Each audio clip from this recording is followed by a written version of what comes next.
Hello guys, आज मैं Europe में राष्ट्रवाद पढ़ूंगी जो कि 10th हिस्ट्री का फर्स्ट चैप्टर है। यूरोप में राष्ट्रवाद। तो सबसे पहले तो यहाँ राष्ट्रवाद शब्द है यूरोप। यूरोप क्या है? यूरोप एक महादेश है। और यूरोप में राष्ट्रवाद कैसे हुआ, कैसे मतलब राष्ट्रवाद क्या होता है? सबसे पहले यहाँ पे बात है राष्ट्रवाद होता क्या है। तो अपने देश के प्रति मर मिटना ही राष्ट्रवाद है, या ऐसे हम कह सकते हैं कि अपने देश के प्रति सामाजिक रूप से, आर्थिक रूप से और राजनीतिक रूप से अपने राष्ट्र के प्रति समर्पित हो जाना ही राष्ट्रवाद कहलाता है। तो सबसे पहले हम यहाँ रीडिंग देते हैं कुछ। राष्ट्रवाद आधुनिक विश्व की राजनैतिक जागृति का प्रतिफल है। यह एक ऐसी भावना है जो किसी विशेष भौगोलिक, सांस्कृतिक या सामाजिक परिवेश में रहने वाले लोगों में एकता वाहक बनती है। अर्थात वही चीज़ हुआ कि राष्ट्रवाद जो है अपने देश के प्रति जागृति के मतलब वो सभी रूप से अपने राष्ट्र के प्रति, अपने राष्ट्र के हित के लिए काम करना राष्ट्रवाद कहलाता है। तो आप एक बार मैं कुछ लिखी हूँ, राष्ट्रवाद का डिफाइन की हूँ, और आप यहाँ देख सकते हैं।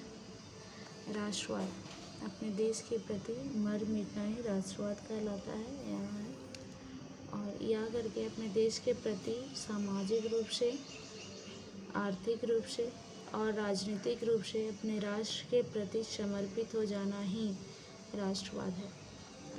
तो आप ऐसे देख सकते हैं।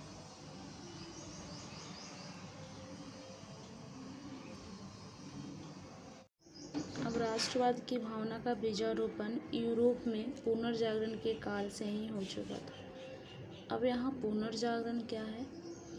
राष्ट्रवाद की भावना तो यहाँ समझ पा रहे होंगे आप लोग। बीजारोपण स्टार्ट मतलब यूरोप के पुनर्जागरण काल। तो पुनर्जागरण क्या होता है? पुनर्जागरण का शाब्दिक अर्थ होता है फिर से जागना।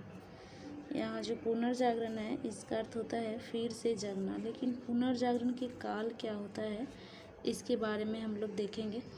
तो 14वीं से 17वीं सदी के बीच यूरोप में जो सांस्कृतिक एवं धार्मिक प्रगति, आंदोलन तथा युद्ध हुए उन्हें हम पुनर्जागरण काल कहते हैं। अर्थात हम कह सकते हैं कि प्राचीन युग का लास्ट यानी प्राचीन युग का अंत और मध्यकालीन युग की शुरुआत में जो जो बदलाव हुआ उस बदलाव को हम पुनर्जागरण कहते हैं।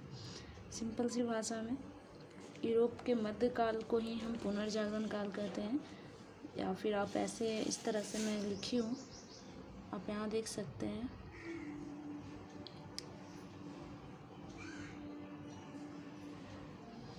चलिए, आई होप आप लोग समझ गए होंगे कि पुनर्जागरण काल क्या है।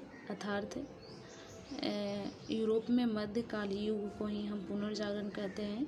यानी प्राचीन युग में जो भी कुछ हुआ उसे हम भूल कर रूढ़िवादी को और एक नए तरीके से 17वीं सदी के बीच में जो भी कुछ हुआ उसे हम जो भी धार्मिक प्रगति हुए, आंदोलन हुए, युद्ध हुए, उसे हम पुनर्जागरण का नाम देते हैं।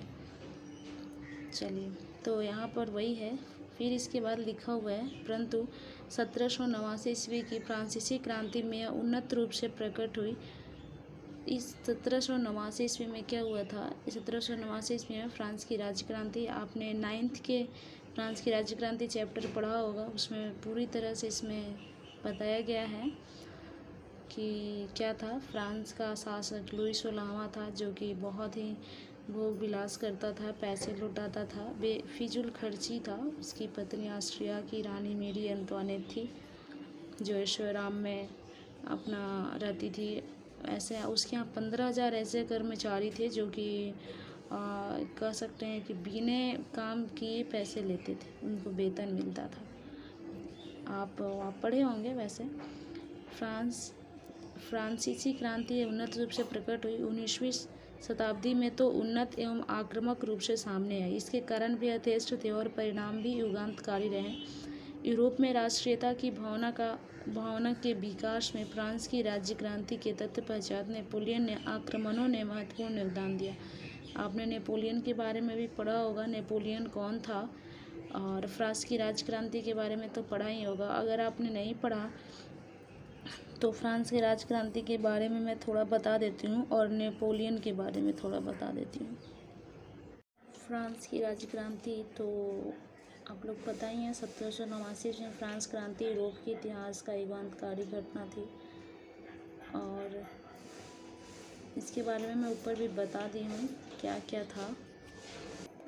फ्रांस में राजतंत्रात्मक शासन व्यवस्था थी जहाँ पर बुर्बो वंश राजवंश की पहले तो लुई 14वां शासन साम्राज्य का प्रतिष्ठा शिखर पर थी, लेकिन बाद में जब शासक आया तो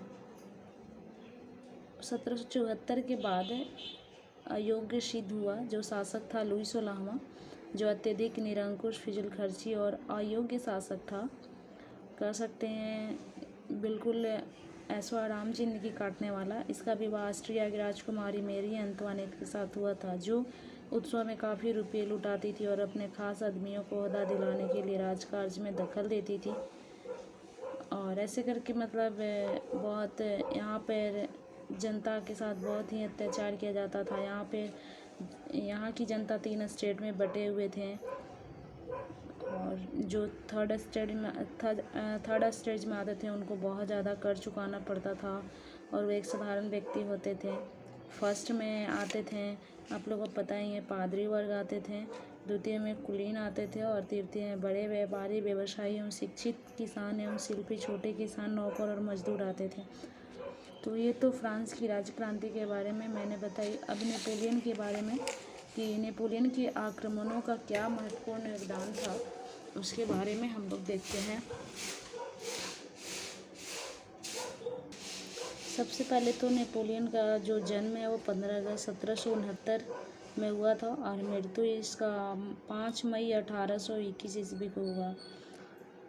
और ये ना सबसे पहले फ्रांस की क्रांति का ये सेनापति था और सम्राट घोषित कर दिया खुद से। 1804 ईस्वी में वो नेपोलियन फ्रांस का सम्राट घोषित कर दिया, जो भी खुद से किया था। और इसके बारे में मैं अब आगे बताऊंगी। वैसे पीछे आप लोग 9th में पढ़े होंगे। नेपोलियन फ्रांसीसी क्रांति राजनीतिक अविभाज्यते वर्ग परिवेश में बाहर कर उसे अखबारों, सड़कों और सर्वसाधारण की वस्तु बना दिया। यूरोप के कई राज्यों में नेपोलियन के अभियानों द्वारा नवयुग का संदेश पहुंचा। नेपोलियन ने जर्मनी और इटली के राज्य भौगोलिक नाम की परिधि से बाहर कर उसे वास्तविक और राजनीतिक रूपरेखा प्रदान की, जिससे कि इटली और जर्मनी के एकीकरण का मार्ग प्रशस्त हुआ। दूसरी तरफ से नेपोलियन की नीतियों के कारण फ्रांसीसी प्रभुता और आधिपत्य के विरुद्ध यूरोप में देशभक्तिपूर्ण विक्षोभ भी जागा। नेपोलियन के यहाँ तो मिटा हुआ है, उन्हें क्या लिखा हुआ है, सॉरी फ्रेंड। शक्ति ऑस्ट्रिया की राजधानी वियना। वियना क्या है? ऑस्ट्रिया की राजधानी है। अभी भी